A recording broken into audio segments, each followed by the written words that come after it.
உண்மை சம்பவங்கள அடிப்படையா வச்சு, சமீபத்தில வெளிவந்து மிகப்பெரிய ஹிட்டான படமான த காஷ்மீர் ஃபைலு, அடுத்து த கேரளா ஸ்டோரி இந்த மாரி படம் மாரியவும், கோத்ரா ரயில் எரிப்பு சம்பவத்தில் நடந்தது என்ன? அப்படின்னு சொல்லி ஒரு அழகான படம் வந்திருக்கு. சபர்மதி ரிப்போர்ட் அப்படின்னு சொல்லி ஒரு படம் வந்திருக்கு. இந்த படத்த வந்து அசீம் அரோராங்கிறவரு இயக்கியிருக்காரு. விக்ராந்த் மாசி, ரித்தி டோக்ரா, அடுத்து வந்து இவங்க தெலுங்கு நடிகை ராஷி கண்ணா அவங்கலாம் நடிச்சிருக்காங்க. படம் வந்து நல்லா இருக்குன்னு சொல்றாங்க. திரைக்கதை நல்லாயிருக்கு. உண்மை சம்பவம் நெறையா பேர் தெரியாத விஷயத்த அந்த படத்துல சொல்றாங்களாம். குறிப்பா சொல்லணும்னா 2002 பிப்ரவரி 27ஆம் தேதி அயோத்திக்கு சாமி கும்பிட அயோத்தி இப்ப பிரதிஷ்டை பண்ணியிருக்காங்கல்ல பாலராமர், அந்த கோயிலுக்கு சாமி கும்பிட்றதுக்காக விஹெச்பி அமைப்பை சேர்ந்தவங்க போயிட்டு வராங்க. போயிட்டு வரும்போது ரிட்டர்ன் சபர்மதி எக்ஸ்பிரஸ்ங்கிற ட்ரெயினில் வராங்க. வரும்போது வரும்போது அகமதாபாத், குஜராத் தலைநகர் அகமதாபாத்லேருந்து 107 கிலோமீட்டர் தொலைவில் கோத்ராங்கிற இடத்து பக்கத்தில் ட்ரெயின் டக்குன்னு நிற்கிது. நின்றுக்கிட்டு இருக்கப்போ நிறைய பேர் அடிப்படைவாதிகள் நிறையா பேர் வராங்க. மர்ம நபர்கள், தனியார் அமைப்பை சேர்ந்த மர்ம நபர்கள் நிறையா வராங்க. ஃபுல்லாக என்ன செய்கிறாங்கன்னா, அவங்க வந்தவங்களுக்கு நிறையா வராங்க. எல்லாரும் ட்ரெயின்னா கீழே இறங்கிலாம் நிற்பாங்களே, மக்கள் இறங்கி நிற்கிறாங்க, வேடிக்கை பார்க்குறாங்க. இப்படிலாம் இருக்கப்போ அவங்க கூட்டமாக ஓடி வர பார்த்து எல்லாம் ட்ரெயினுக்குள்ளே ஏறிட்டாங்க. ஏறி இவங்க எல்லாம் வந்துட்டு இவங்க நம்மளை தான் அடிக்க வராங்க அப்படின்ட்டு கதவை பூட்டி இவங்க உள் தாப்பால் போடுறாங்க. உள் தாப்பால் போடுறப்ப இவங்க வெளியே இருந்தாங்க அடிப்படைவாதிகள், வெளி தாப்பாலை போட்டு கள்ளக்கொண்டிலாம் ஏறிறாங்க. அப்போ பெட்ரோலை உள்ளே போட்டு ட்ரெயினுக்குள்ளே போட்டு பெட்டி என்ன S6 அந்த அந்த பெட்டிக்குள்ளே தீயை இது பண்ணி விட்றாருங்க. அது மொத்தம் 59 பேர் இறந்து வராங்க. குழந்தைகள், பெண்கள் உட்பட ராம பக்தர்கள் 59 பேர் இறந்து வராங்க. அப்போ அதை கொண்டு பெரிய கலவரம் வந்துச்சு. பலர் உயிரிழக்கிறாங்க. இந்துக்கள் பலர் துப்பாக்கி சூட்டில் இறக்குறாங்க. இராணுவ வீரர்கள் துப்பாக்கி சூட்டில் இந்துக்கள் இறக்குறாங்க. இப்போலாம் கலவரத்தை கட்டுப்படுத்துறதுக்கு 2 தரப்புலையும் பலியாகுது. இந்துக்கள் தரப்புலேயும் அதிக பேர் பலி, இஸ்லாமியர் தரப்புலேயும் அதிக பேர் பலி. ஆனால் வெளியே சொல்கிறதெல்லாம் நியூஸில் எப்படி சொல்லுவாங்கன்னு பார்த்தா கோத்ரா குஜராத் கலவரம்தான் சொல்லுவாங்க. குஜராத் கலவரம் அப்படின்னு சொல்லுவாங்க. கோத்ரா கலவரம் அப்படின்னு சொல்ல மாட்டாங்க.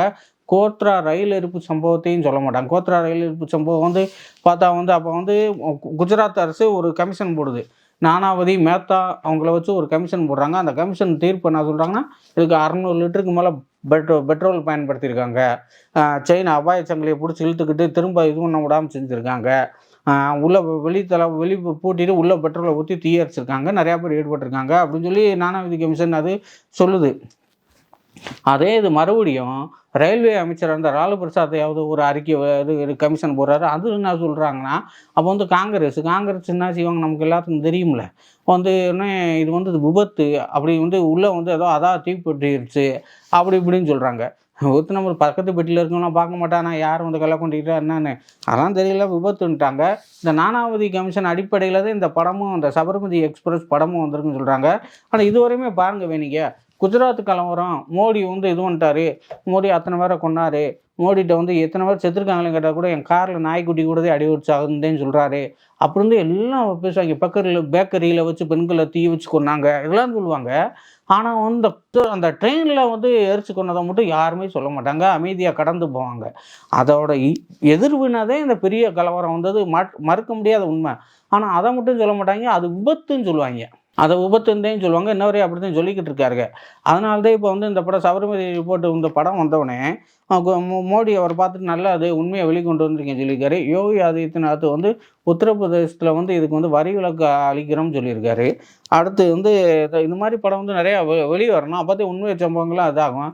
இந்த குஜராத், மும்பை சம்பவம், தாஜ் ஹோட்டல் சம்பவம் இது மாதிரி இப்போ எப்படி அதை எப்படி இப்போ திட்டமிட்டு சதியை விபத்துன்னு சொல்லுவாங்க. இதுக்கெல்லாம் வாய்ப்பே இல்லை. காங்கிரஸ் கவர்மெண்ட் அதை செய்யுமா அப்படிலாம் நினைப்பீங்க.